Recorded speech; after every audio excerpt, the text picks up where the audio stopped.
breaking news from CBS 3 Eyewitness News. Good afternoon to you. I'm Janelle Burrell. The city of Philadelphia is holding a press conference to discuss the latest on the unrest in the city.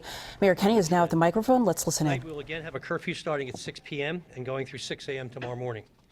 We know that these ongoing curfews can be disruptive for essential workers and our businesses, but they also are coming after all of us spent months stuck in our homes because of COVID. And I assure you that we're doing this for everyone's safety. We thank everyone for their cooperation as we continue to manage this ongoing situation. I also want to clarify something I said earlier this morning, and it was early, that's why I probably said it wrong, regarding the National Guard. I believe I said that I want them to leave today, which is true. I want us to be in a better position where we don't need additional support, but let me be clear, we are not there yet. We don't know yet when they can leave, so I didn't mean to imply that they would be leaving today. As a matter of fact, they've done a wonderful job in supplementing our personnel in creating a sense of safety and peace, and we're happy they're here, and we're sorry they have to be in the rain today. But what I wanted to say was I wish they could leave, but they can't. So they'll leave when we no longer need them. In fact, residents should know that they may see more of a guard presence in neighborhoods over the next few days. They're hoping to protect businesses, commercial corridors, which many members of our business community have requested. This frees up the police department resources to support demonstrations, respond to 911 calls, and other critical responses.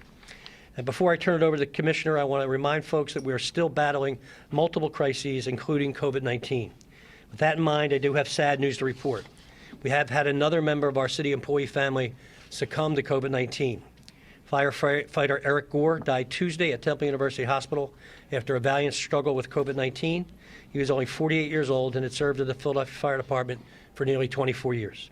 Firefighter Gore is survived by his wife, daughter, mother, and several other family members, including his brother, firefighter Lamont Gore, who works at Ladder 15 in Frankfurt. Our thoughts are with the families during this difficult time, and I extend condolences to Commissioner Teal and everyone at the Philadelphia Fire Department. I will now turn it over to Commissioner Outlaw. Before I do, I want to acknowledge our partners who are here today.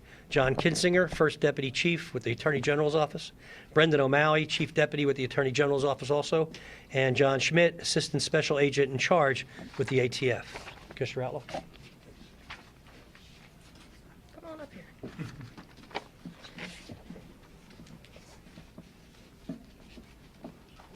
Yesterday, protests continued in the Center City area, along with continued acts of looting in our neighborhoods. As I have said repeatedly, the acts of violence and destruction of property have nothing to do with honoring Mr. Floyd or promoting the real and sustained change that we all want. I will provide an update on current conditions, but first, I'd like to join Mayor Kenney, Commissioner Teal, and the entire city in the mourning of the loss of firefighter Eric Gore. He served with immense dedication, and we will forever honor him. I would also like to again thank everyone who is working tirelessly to restore order and promote peace and healing. Our officers, our law enforcement partners, and the precious members of all of our communities. In addition to the looting and vandalism, there has been a marked increase in attempts to forcibly enter ATM machines. These attempts have included the extremely reckless and dangerous use of explosive materials. Since Saturday, May 30th, we have responded to 135 assignments relating to explosive events around this city. Within that total, approximately 50 ATM machines, 50 ATM machines, have been damaged or opened via the use of explosives. As best we can determine at the moment, the vast majority of these machines were damaged or opened by the use of M250 to M100 illegal explosive devices. For specific technical questions about the use of explosives, we have with us ASAC John Schmidt from the Bureau of Alcohol, Tobacco, Firearms, and Explosives. With regard to arrests and injuries to officers, at this point there have been 716 total arrests. 490 code violation notices for curfew and failure to disperse. 12 for assault on police, 3 for firearm violations, 7 for theft, 7 for looting and burglary, 1 for rioting, 1 for propulsion of a missile, 1 for vandalism. The arrest numbers will continue to grow as numerous persons still await processing. In addition, at least 25 officers have been injured since Saturday. At least one remains hospitalized. Moving forward, today's curfew hours resume beginning at 6 p.m.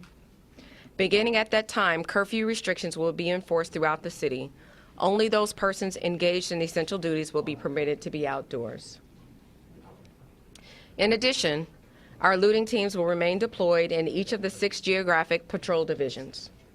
By limiting each team's span of responsibility, we'll be able to more quickly respond to looting as well as acts of vandalism and other types of disorder. We'll have additional information to provide as conditions unfold. I'll turn it over. Afternoon, everybody. My name is John Schmidt. It's John. Last name is Schmidt. I'm the acting special agent in charge for the Philadelphia Field Division with the Bureau of Alcohol, Tobacco, and Firearms. Excuse me. Currently, we're working with our Philadelphia partners with the police department and the fire marshal, excuse me, investigating a variety of crimes that fall into ATF's purview, specifically involving a series of events that have occurred starting on Saturday involving devices used to either damage or destroy ATMs. Excuse me. Situation is very fluid at this time as our personnel are working to identify and process the scenes, identify investigative leads, and trying to identify the individuals who are responsible for these events. During this time, community engagement is crucial to what we are doing, and we are asking the community if they have any information having to do with the events that have already transpired, or if the individuals that are partaking in these criminal events, to reach out to our tip line at 1-888-ATF-TIPS. That's 1-888-ATF-TIPS. I'll turn it back over to Commissioner. Great. Brenda, did you want to say anything? Yes, no. We'll open it up for questions. Commissioner, has there been any disciplinary action from the incident that happened on Monday in Fishtown? Which incident? The disciplinary action in terms of what the mayor had said about high-fiving and taking pictures of some of those. Oh, so we have initiated internal affairs investigations into several incidents. Some incidences will be investigated more expeditiously than others, but no discipline yet at this time. Is there a specific incident that would be? Nothing to share today. There's a petition for the resignation for the captain of the 26th district. Over 3,500 people have signed it online. I'm curious what you think of that. You know, I'm quite certain that there are going to be quite a few people who are upset with either how we've handled specific incidences or just this in general. We have to continue to address things as they occur. I expect my leadership to work not only with ensuring the dignity and respect of our neighborhoods and the communities we serve, but also with professionalism, and that isn't lost. So there's going to be a lot that comes out of this. We make very clear that we have our internal affairs division available, but right now I am not seeking to remove anyone from their positions, but I have made my expectations very clear. With the ATMs, are they even being successful in getting any money? Because maybe you could put that out where this is not only stupid and dangerous, but it's not even going to get you the money you're seeking. Is that? I think that's a very good point. The question is, are folks being really successful, if at all, with any of these ATMs? Most of these ATMs don't have money in them, and we encourage those businesses that do have these private ATMs outside of their businesses or inside to ensure that the money is removed. But no, it's not worth it. It's not worth the injuries that we're seeing associated with this, and it's not worth the risk to the community and the danger that it's been imposing. So even if it had money in it, this is not an effective way to get it out? Not at all. How was the looting and the vandalism last night compared to the previous night? There's a sense that it's on decrease. It is. The looting and the vandalism is beginning to slow down as we get more resources that we can deploy very specifically without having to chase a radio for calls for service. We can assign them very strategically to the areas where we know either have been hit or have not been hit yet, and continue basically an increased presence in those areas to do what we can to prevent it from happening. So I will say I don't want to claim victory before everything is over, but we are seeing that these looting teams have been effective. I have a question. The Public Affairs Department has been putting out surveillance video of people who've been looting pharmacies. I'm assuming you're going to keep doing that, but also are you going to go to the mom and pop shops that have video too, because those people are getting devastated, they're getting killed. Yeah, so does anyone want to talk, anybody want to talk about, Frank, you want to talk about Chief Venor? Talk about the investigatory process and going back and retrieval of Sure. video. Sure. Sure. So we have a team of detectives that are working around the clock trying to gather all the information about these looting incidents and gather as much evidence as we can, including video. We're getting a lot of help. We're having help from the Attorney General's office and help from our intelligence people, as well as help from the U.S. Attorney's office. There's a lot of information out there. There's stuff on social media, and you guys have stuff that we're going to be requesting. So we're going to take all that video. We're using all the tools we have, and we're trying our best to identify people. What you're seeing is you're seeing video come out as the investigations fold. We have a lot of good video, and we'll be putting it out, and Inspector Kinnebrew will be making that available to you. And that's not just to the banks and to the pharmacies, but mom and pop shops too, correct? It's as many as we can get. That's right. Okay. And as far as the explosives, what exactly is an M250 as opposed to an M80? You can, somebody from ATF or somebody would like to. Want to come up and talk to that? It's a different type of device. It's a different kind of a load charged into the device. So Is it homemade or is it something that somebody got commercially somewhere? we're still investigating the source of them Okay. at this time. Has anybody been arrested in any of these? And if so, have there been any arrests made in the ATM explosion case, any at all? At this time, as I said earlier, it's still a fluid situation, so we're not going to talk about what activities are going on right now as far as if there's been arrests made. We are following up on all the investigatory leads that we have. We're setting off the evidence we're recovering from each of those locations off to the lab so we can analyze what's actually there before we work forward with our local and our state prosecutors to figure out where we're going to be able to prosecute. What would a charge be? What is that act? What is that criminal act specifically? On the state side, I don't know the state side here. Good afternoon, Brendan O'Malley from the Office of Attorney General. Any M device, which could range from an M100 to an M1000, which are commonly called quarter sticks of dynamite, and are not made commercially, they are homemade, would be appropriate for a weapons of mass destruction charge in Pennsylvania State Court. Commissioner, the protesters are asking police officers to kneel with them, and you have said that in your memo to your officers that it's their choice. I'm curious, would you, if you were on the street, kneel with protesters? Absolutely. I would kneel. Commissioner, also, and speaking in reference to the videos that have been going on and around where there are police actually involved in attacking citizens and vice versa, but what do you say to the citizens who are being attacked by police, as a video just was released in 22nd and Allegheny with even white shirt supervisors attacking regular civilian vehicles? I would certainly hope that that it's not true that there are police officers attacking civilians. Again, as I said yesterday, the actions of any individual or groups within this department will not undermine the progression of our department moving forward. With that said, I do expect professionalism, I expect accountability, and if there are instances such as those, they will be investigated and handled accordingly. So what should we do? Do we call 911? Do they call through? How do they begin a process? How are they going to let somebody know that, hey, a cop just knocked out my car window? They can contact our Internal Affairs Division. They can also, if it's emergent, they can call 911 and we'll get them to the proper reporting authority. Commissioner, are there new Two more. use of force procedures that you're putting in place right now? So I want it to be very clear that for situational awareness that we all have an understanding of when force is used. I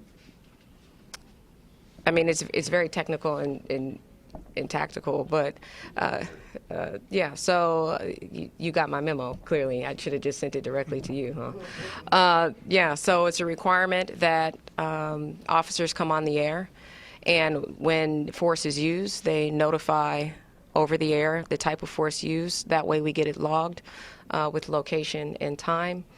Less lethal munitions require very explicit authorization from me. And that can become a challenge, given that, things are very fluid and happen very quickly while out there on the ground. And I'm not necessarily, while I might be out there, I'm not necessarily there experiencing what they're experiencing at that time. So that can be challenging. But we have to make sure, especially given that, Philadelphia does not have, or the police department really hasn't had a history of having to use this type of force to break up these crowds. We want to make sure that everything that we're doing is tight. And we can very well account for it after the fact when everything is said and done. Thank you. One more, Mayor. Is the city But you forgot about me. Yes. Is the city still on track to go into the yellow phase Friday? I'm not going to say that officially. Certainly the numbers are trending in that direction. We'll have to see what happens today, tonight, tomorrow, Friday, to see where we're at, from a crowd point of view. But the numbers are looking better and better each day. So we're happy we're trending in that direction. I'm a little concerned, however, with what may happen relative to 3,000, 4,000, 5,000 people close together without a mask, for days on end. So we'll hopefully we won't see a spike, and we wish everybody good health. But everybody should wear a mask. Are you encouraging people who are out there protesting to go and get a test? I'm not out there personally, so I'd have to find out whether or not people are suggesting, officers or others are suggesting that people wear masks. I wouldn't think so. Everything's so fluid and difficult, and as you see these long marches with thousands of people, and our officers on bikes and otherwise just keeping them safe and keeping them together, it's a lot of work. And I do appreciate the officers who were kneeling and praying with people. I think it's a good sign. It's a good image for police to have something in common with the people that they're keeping sworn to protect and serve. So I think that trend continues. I think it goes a long way in helping us end this. All right, that's regarding to the Rizzo statue, could that possibly go to the FOP? Right now, it's in storage, and its final ultimate location or what's going to happen to it has not been determined yet. We just took it down But last coming night. back? Coming back there? I'm coming back somewhere. Well, I don't know. I don't know. We'll see if anyone requests it. About it and everything. Yeah, we'll see if anybody wants. If somebody has a plan, we're willing to listen. Thanks, guys. Someone has a plan, we're willing to listen. Okay, thank you. Thank you. Thank you, guys. Thank you, guys. I have to tell you, when my office sent. Alert, you've been listening to a news conference from Philadelphia city officials largely focusing on the recent unrest in the city. Mayor Kenney first clarifying his stance on the National Guard being here in Philadelphia after his comments this morning. The mayor now saying that he is glad the soldiers are here, adding that they will now also be helping keep a watch over neighborhoods that may be targeted. The police commissioner, Danielle Outlaw, she also addressed the recent explosions across the city. She says the department has responded to more than 100 explosions, including 50 explosions of ATMs across the city. And right now they say they are working to identify the suspects responsible.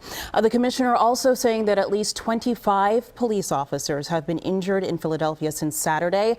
She says, so that the reports of vandalism across the city, they are decreasing, and there have been more than 700 arrests since the unrest began. Just a reminder to everybody, the citywide curfew will resume again from 6 this evening until 6 tomorrow morning. And of course, we'll continue to bring you the very latest here on TV and online on cbsphilly.com. We now return to the regular scheduled programming. This has been breaking news coverage from CBS 3 Eyewitness News.